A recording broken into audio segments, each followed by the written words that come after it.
right now on 5 on your side at 10. A weather impact alert as temperatures tumble. Widespread frost and for some a freeze expected by daybreak. What you need to do before heading to bed tonight. A former teacher accused of sexual misconduct with the students pleads guilty. I feel like I lost like 20 years. The sentence victims say is not enough. Better bridges needed. Now MoDOT wants your input. And we just want those people to come out and talk to us. The major project that could snarl your commute on I-44. Tonight we are in a weather impact alert as cold temperatures move in, putting some areas in a freeze warning. Good evening, I'm Mike Bush. Kelly Jackson has the night off. Let's get straight to Chief Meteorologist Scott Connell, who's been tracking these temperatures all day. Scott, what are we in for? Well, you know, 58 was our high today, Mike. That's as cold as it's been since April 5th. All right, so we have colder air pushing in tonight. Skies have cleared, the winds have died down, those temperatures are dropping. The early morning hours for our weather impact alert tomorrow morning, a frost for just about everybody and the freeze for some areas west and southwest of St. Louis. You're going to need to cover anything you want to keep alive that's subject to being hurt by frosty temperatures. Look at Salem, Missouri, already down to 34. Cook Station's right there too. DeSoto's down to 39. The Chesterfield Valley's at 37. 39 over in Mount Vernon, 43 in Alton right now. Here are our forecast temperatures at 7 o'clock tomorrow morning. Even with the temperatures above freezing, there will be frost. That's especially true in the metro area and into Illinois. But back to the west and down to the southwest of St. Louis, there are going to be some spots that are down into the upper 20s for early tomorrow morning. The freeze warning in effect for much of the area, northwest and south of St. Louis. We're not alone. Most of Missouri and Illinois covered by either the freeze warning or the frost advisory, which is in effect for the St. Louis area and points east and southeast. We'll see in a few minutes. We'll talk about warmer temperatures for the weekend. Right now, the Stan Musial Veterans Memorial Bridge is still shut down because of a warehouse fire from yesterday that's still smoking. Crews are back on scene today, poking holes in the building to help it ventilate and spraying it with more water. MoDOT first said the bridge will be closed through tomorrow. Now they say it could be longer. The owner estimates that repairing the building could cost more than $650,000, adding to the problems he's already faced with the property. Once people weren't down here, homeless people started moving in. I'd board something up, they'd break back in. I'd board it up again, they'd break back in. I've called the police. I've had really no support from the police. I've had no support from the city in trying to stabilize this building. And that's all I've been trying to do is make the city better. The cause of the fire is still under investigation. MoDOT is gearing up for an $80 million project to improve I-44 from St. Louis City to the county. More than 24 bridges and overpasses either need to be rehabilitated or replaced altogether, and engineers want to hear from you. 5 on your side's Brent Solomon is live in St. Louis at one of the bridges on the priority list. Brent. Well, Mike, we are at I-44 and Nebraska Avenue right now, and MoDOT tells me just like this one, there are a whole lot of bridges and overpasses from St. Louis to Eureka that need to be made over.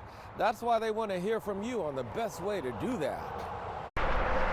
Interstates get us from point A to point B when we need to get to our destination. Did you know some of the bridges in the St. Louis area have been around half a century? MoDOT says it's time to give them an upgrade. Saw the sign that they were going to do some changes. I want to see what they were planning to do and give them my 2 cents if I had it. Jim Zavis lives in Crestwood. He came out to an open house Tuesday to learn more about the state's plan to either rehabilitate or replace bridges from St. Louis to Eureka. And some of the issues at like Laclede Station and I-44, what are the options there to improve traffic flow? It backs up because of the traffic light, and if they could put in a traffic circle, it might make it better. Engineers say no feedback is too small. This isn't a giant intersection. The scope is not to rebuild.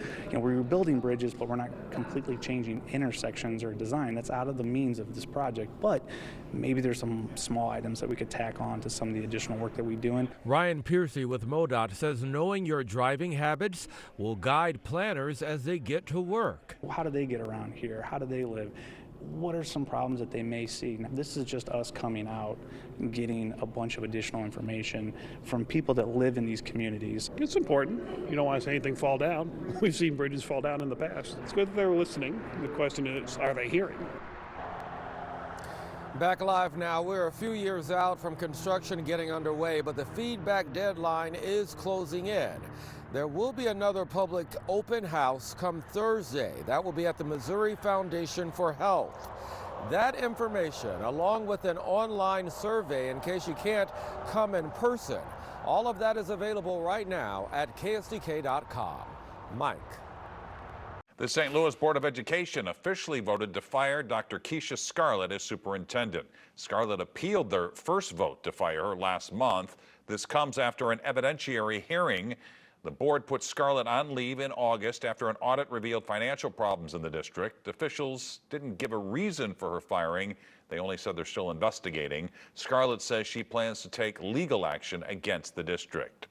Today, a former Kirkwood High School teacher takes a plea deal stemming from 30-year-old sexual assault accusations. Christopher Stevens was initially facing 8 different charges involving 3 victims in the 90s. 5 on your side's Laura Barczewski talked with some of the victims. Laura?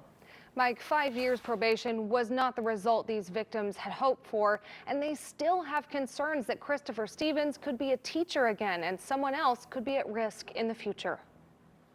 In a St. Louis County courtroom, a small audience was in tears as Judge Heather Cunningham sentenced 58-year-old Christopher Stevens to 5 years of probation for pleading guilty to 2 counts of endangering the welfare of a child. Katie Papa George is one of the 2 victims. She says she's glad he pleaded guilty, but no sentence would lead to permanent healing. What I've wanted throughout this was for him to say and accept what he really did to me, and this feels like as close to that as I can get. In a powerful statement to the court, Katie says she was a student at Kirkwood High School in the 90s when Stevens was her theater and speech teacher. She says the grooming started when she was 12, and by the time she was 15, he had raped her, destroying her future and stealing her voice, which she is now slowly getting back. He's good at teaching, and he always has been. He's won a lot of awards.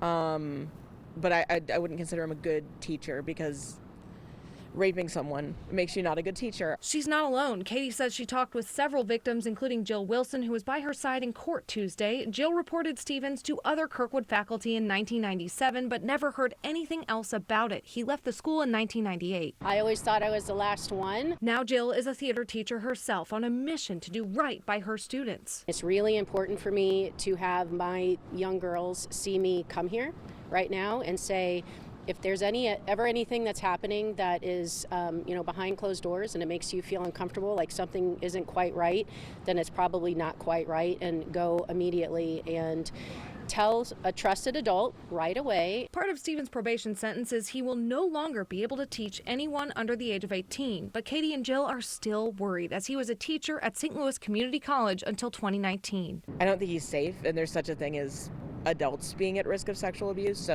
which I feel like the court really isn't recognizing here. Stevens attorney Bill Margulis said in a statement, quote, "We are very pleased the state dismissed all of our original charges. Our client is very pleased with the outcome, and he's happy to put this behind him. He looks forward to moving on with his life."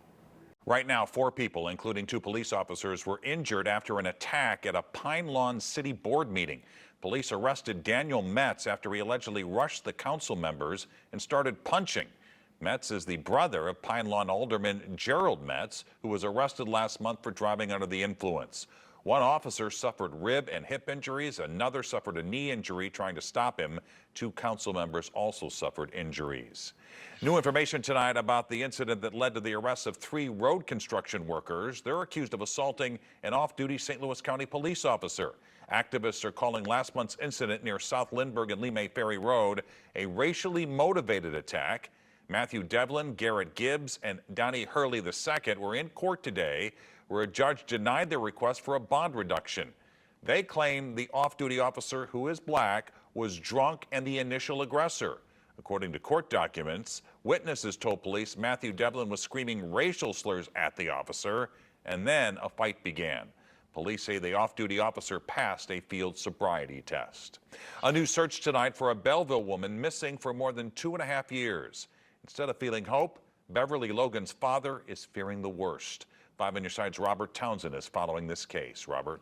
Mike, for more than 2 years now, Beverly Logan's parents have posted hundreds of flyers, met with police, and reached out to search groups, but their daughter is still missing, and they're seemingly at a loss for words. This is every day that I have to deal with this. Willie Logan says he and his family feel as if their lives are at a standstill. It's because they haven't seen or heard from their loved one, Beverly Logan, in more than 2.5 years. All I want is closure. You know, my daughter's been missing for 3 years, and I don't know where she is. Seemed like she fell off the face of the earth. Logan says when his wife and daughter last texted one another on January 26, 2022, Beverly was fine. The Belleville mom had never disappeared before. Her daughters are now 10 and 16 years old. I have to answer certain questions that, you know, I'm not prepared right now to answer. It's very agonizing. Initially, Beverly's mother filed a missing persons report with the St. Clair County Sheriff's Office. Her parents say Logan was last seen with a male associate in the 400 block of Ross Lane in the Belleville area. They say in April of 2022, St. Clair County investigators went to Bellflower, Missouri in Montgomery County after tracing their daughter's cell phone to a man in that area. Police also later found some of Logan's personal items inside a home. She didn't have any known enemies? Not that I know of. Everybody liked her. Tuesday, members of the St. Louis group Operation Any Means Necessary scoured Southside Park in Belleville, but they found no sign of the missing mom. In a statement, Montgomery County Sheriff Craig Allison says, all of our leads have been dead ends. We followed up on every lead that we received in Montgomery County, and so far, nothing has turned up. Meantime, Logan's dad says in the past month, they've received many heart-wrenching tips, but nothing has led to Beverly. Her 35th birthday is next week. I feel within my heart that they did something to my daughter. Somebody knows something. Another search for Beverly Logan is supposed to take place in 2 weeks. Now, anyone who knows of her whereabouts is asked to call the Montgomery County, Missouri Sheriff's Office or Crime Stoppers. Stepping back in time and into the future. It's a really grand space filled with so much history. The work to revive the Jefferson Arms building and what it could bring for the city. An end of an era. Chesterfield Mall comes crumbling down. We're sad to see it go. The frost potential will return for Thursday morning, but after that, well, just wait till you see the weekend forecast in about 7 minutes. It's a building that once hosted major conventions and welcomed visitors like Judy Garland and President Harry Truman. But since 2006, the Jefferson Arms building has sat empty. Now construction is underway, boasting new life and opportunity for the historic site. And 5 on Your Side got an inside look. Kelly Jackson takes us inside. Okay, let's go. Step by step, crews are rehabilitating and repairing this architectural relic in downtown St. Louis. So all this will have to be refinished and cleaned, but we are not removing. Walking through the 120-year-old Jefferson Arms building is like stepping back in time. Originally called the Hotel Jefferson, the now vacant building was added to the National Register of Historic Places in 2003. It was designed by the firm of Barnett, Haynes and Barnett, which was one of the most famous and one of the most prestigious architectural firms in St. Louis. The new cathedral was designed by that firm. Development company Altera Worldwide hopes to honor the rich history of the building, situated on the corner of Tucker and Locust. It's going to be an AC Marriott hotel with 225 rooms and also luxury residences, 235 rooms. Altera's planned renovations include adding a fine dining restaurant, a Turkish-style bakery, a barbershop, and even a speakeasy.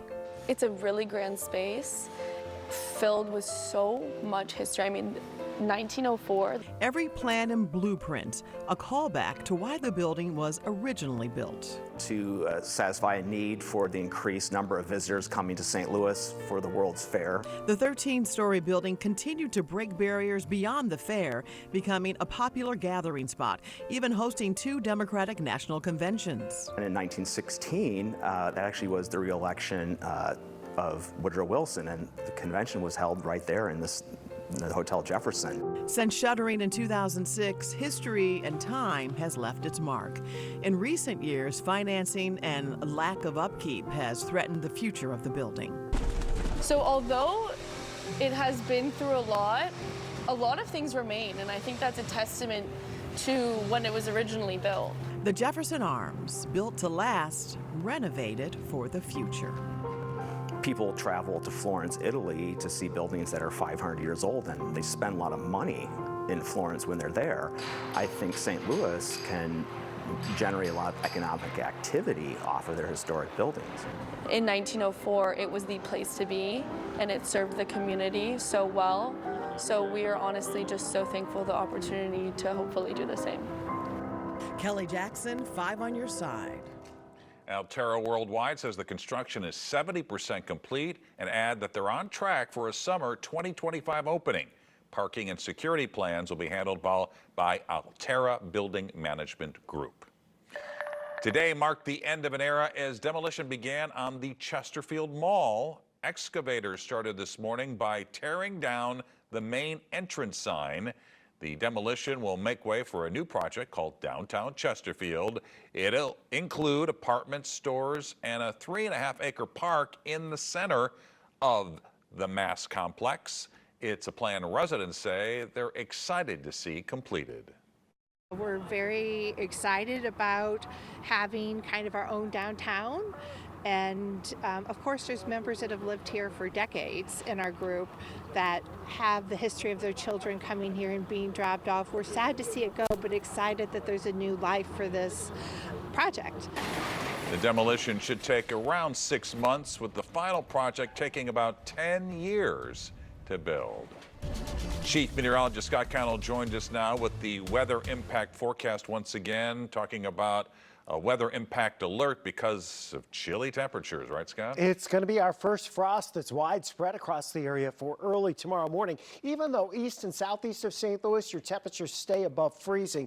That's where we have the frost advisory. It does include St. Louis County and the city of St. Louis. There will be spots out in West St. Louis County that probably do drop back below freezing, but they'll be rather scattered. Now, as you go farther north, west, and southwest, upper 20s to around freezing. That's why we have the freeze warning in that darker shade. So a weather impact alert for the early morning hours. You still have time to get out there and cover those sensitive plants. That's what you'll need to do tonight as temperatures drop off. Now, we've already seen the Chesterfield Valley drop back to 37, but down the road a little bit in Wildwood, a little difference in elevation depending on where you are, back into the mid-40s. Cahokia Heights at 47, Berkeley's 48. Temperatures largely depend on A, if there's a breeze, and B, your elevation. A lot of those low spots really get cold faster. So if your garden's still growing, you will need to protect your plants, those summer veggies. Hopefully you've already brought the tropical plants in. Use cloth, paper, fabric. You don't want to use plastic to cover them up tonight. You still have time before the overnight hours, before this really sets in. But these are your temperatures getting out the door tomorrow morning around 7 o'clock, right around or just above freezing from St. Louis off to the east, and right around and just below freezing as we go from St. Louis back to the west, especially in these hilly areas southwest of St. Louis, in the valleys and that hilly terrain. That's when we'll have some of the coldest spots tomorrow morning. And yes, you'll need that frost scraper if your car's outside, and a coat getting out the door early tomorrow morning with those cold temperatures. There's not a lot of active weather other than the chill that's around right now. Otherwise, the showers are all off to our east. Tomorrow is a bright day filled with sunshine, still chilly, but not as cool nor as breezy as what we had today. We should make it back to around 60.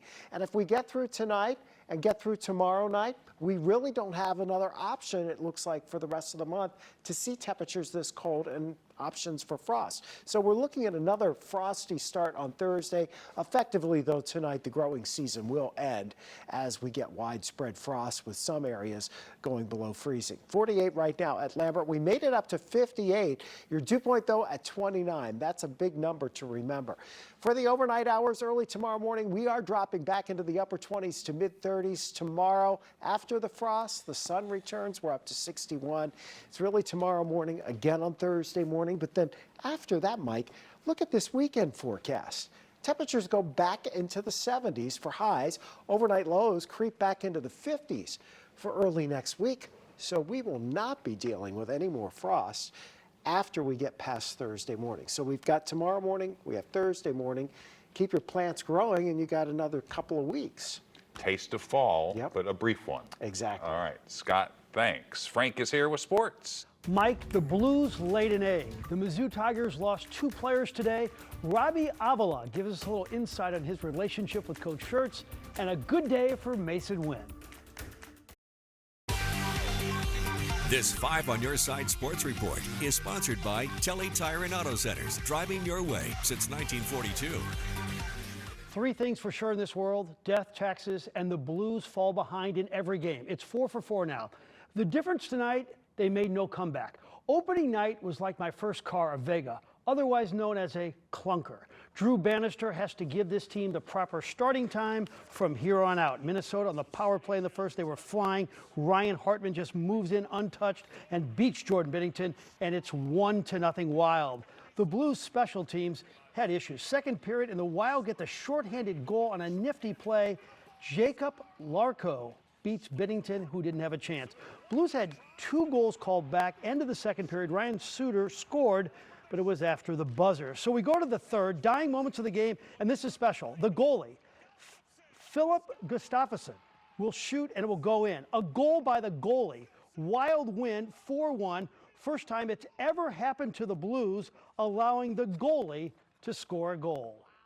You just can't be sloppy. You got to make hard, direct plays, and it seems to be that, like tonight, for sure. I think we kind of did it to ourselves.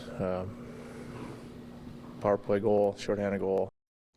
Mizzou has lost 2 rotational defensive players for the season with injuries. Linebacker Khalil Jacobs and defensive end Joe Moore suffered the injuries Saturday at UMass. The good news is Luther Burton, who also left the game early with a shoulder issue, will be ready to go against Auburn on homecoming Saturday. One of the benefits of the blowout win at UMass was to get some work in on the passing game. Joshua Manning and Brett Norfleet both scored, and there was some question about the pair taking targets away from other receivers. What's a coach to do? Coach Drink says he can't please everybody, but I think the only people concerned with that stuff are outside the building. I think inside the building, our guys really were fired up for both Brett and Josh and their opportunities, and they all know that they got plays within the game plan that they're designed for and take advantage when they get them. So today, Billiken Star Center, Robbie Avila and myself taped an interview for Sports Plus, and we decided to do it in his favorite car, the CT5 Cadillac from Bommarito.